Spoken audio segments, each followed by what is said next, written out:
24 घंटे पहले भारत में 16 दिसंबर का जश्न मनाया गया। 16 दिसंबर साल 1971 भारत की मदद से मुक्ति वाहिनी ने पाकिस्तान से अलग होकर एक स्वतंत्र बांग्लादेश की स्थापना करवाई।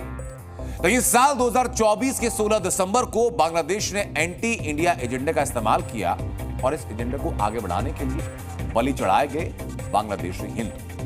5 अगस्त से लेकर अब तक बांग्लादेश में हिंदुओं पर जुल्म सितम रुकने का नाम नहीं ले रहा है। फर्क सिर्फ इतना है कि पहले हिंदुओं के खिलाफ हमलों को कट्टरपंथी तुष्टीकरण के लिए इस्तेमाल किया जा रहा था और अब भारत विरोधी एजेंडा को धार देने के लिए यूनुस बांग्लादेशी हिंदुओं का खून बहने दे रहे हैं।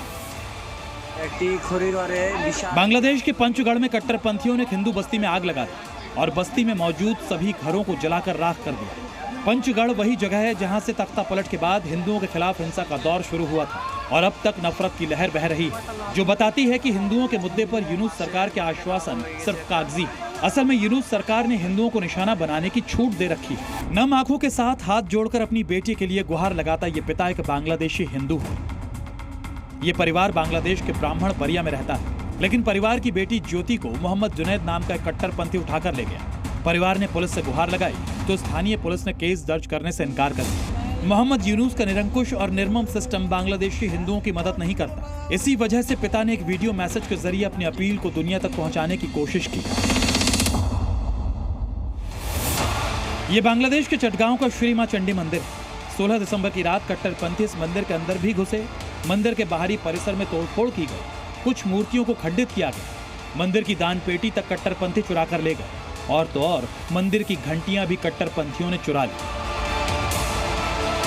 बांग्लादेशी हिंदुओं की हालत को लेकर अमेरिका के प्रेसिडेंट इलेक्ट डोनाल्ड ट्रंप से लेकर ब्रिटिश सांसद तक अपनी फिक्र जाहिर कर चुके हैं, लेकिन यूनुस सरकार बार बार आश्वासन देकर वक्त खरीद रही है ताकि इन जुल्म सितम को अराजकता के तौर पर पेश किया जाए और बांग्लादेश में लोकतांत्रिक प्रक्रिया यानी चुनाव को टाला जा सके। Bureau report, ji media.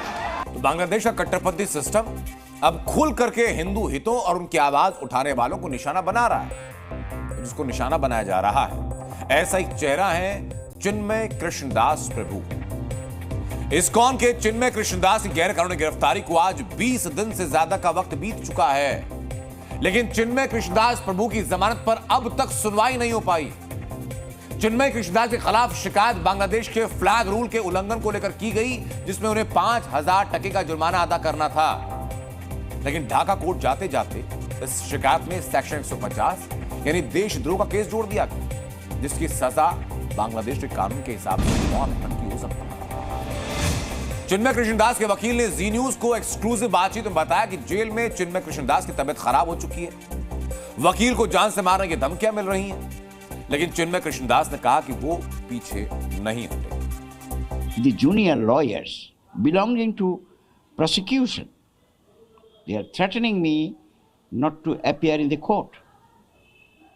They have picked me up in presence of the court. 71 lawyers, Hindu lawyers, have been deprived of getting any chance to plead on behalf of Chinmay Prabhu.